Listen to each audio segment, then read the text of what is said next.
Rob, what did it mean to you when you found out that you had won this award? Oh, gosh, can I hold this? I was blown away, honestly. Being raised in San Diego, a sporting family. My whole family was athletic. Growing up, I played all kinds of different sports, and when surfing grabbed hold of me, it kind of sucked me in. Did I ever think I would end up here as a surfer? Absolutely not. So to have surfing recognized on this stage, it's an honor. The first feel you got when you caught that first wave and thought, you know what, this could be a gig I can do for the rest of my life. Do you remember that moment, and when was it? Yeah, I do remember that. It was I was about 8 or 9 years old, and I'd obviously spent a lot of time in the ocean, but the first time I stood up on a wave, it was just this incredible feeling that I'd never felt before. I'd never got that feeling from any other sport or anywhere else, and I was just like, this is something I'm going to do for the rest of my life, for sure. Where was the greatest surfing of your lifetime?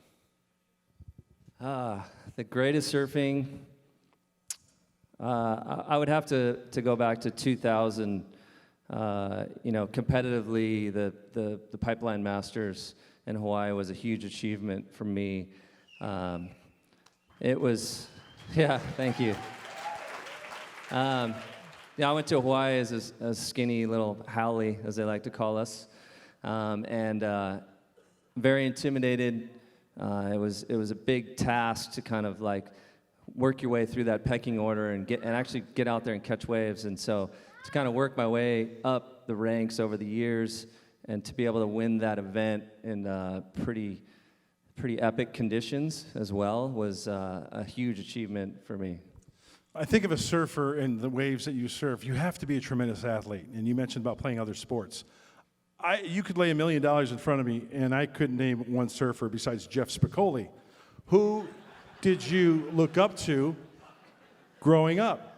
Was it a surfer? Was it a football player? Was it because you were an athlete, and who was that guy or gal? Well, like I said, I grew up in an athletic family. I grew up on the tennis court. I remember watching McEnroe play Borg. Those guys were my heroes. The hair, McEnroe getting pissed off and screaming at everyone. But just look, like, our whole family was into sports. My brother being a baseball player, coach at LCC. Jerry Coleman. Grew up Jerry Coleman in the house, man. I mean, that was part of my life. Watching Reggie, like, just run circles around people. Like, it's what you do. You live in San Diego, you're surrounded by athletic people, and we're blessed, so it's pretty cool. Okay, so I don't surf. I'm afraid to surf. You don't surf? Really? No, That's a shocker. I boogie board. Do you? Oh, really? Which is different, apparently. No, same thing. So the reason I don't surf is I'm afraid to wipe out. Was there ever a wipeout scenario that you had, the worst wipeout you ever had, and where was that? And maybe you could walk us through what was probably a tough thing. Yeah, I'm gonna dig deep. I mean, the one thing you learn about the ocean is that it's always greater, and you have the utmost respect for it. You never ever overcome this utmost respect, and if you ever think you do have that, it always comes up and puts you back in your place. So I've had a few challenging moments in the ocean, probably out of Pipeline. One kind of sticks out to me the most. Just taking off on a wave that was probably as big as this room, and I didn't quite get to my wax in time, and my feet kind of separated from my board, and I ended up at the bottom of the wave just laying flat. And I remember just kind of sliding. You don't penetrate the water when you're moving that fast. And I remember looking, kind of sliding on the water and kind of glancing up and just seeing like the roof landing on you. It's like a swimming pool. And then the beatings you take, it's just relentless. You bounce off the bottom, and just when you think it's all done, it lets you up. And right when you come up, there's another one right there to just beat you down again. And you start getting the tingle in the fingertips and the lack of oxygen, and you. That's a great feeling. It's never a good sign. It's you know, you got to regroup. You definitely got to regroup. It's happened in contests too. That's the crazy part. And you look in and there's a bunch of people on the beach and you got to like take a couple deep breaths and paddle back out.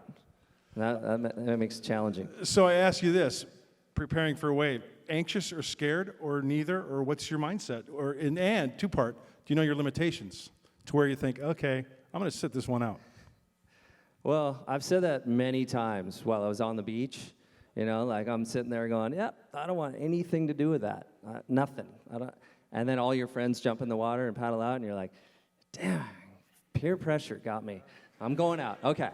I don't belong out here, and my heart's pounding. There's this level of fear that takes over that you don't want it to turn into panic.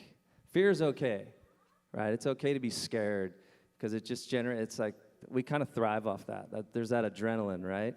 And so, but when it crosses that line into the panic realm, that can be dangerous, like really dangerous. So it's like knowing that line and flirting with it a little bit and pushing yourself. You know, I found myself in a lot of situations with really good friends of mine and guys that were more comfortable in bigger surf than I was, and you know, looking at them while I was panicking, and they're laughing, and that kind of brings you back off the panic line, back into the just fear.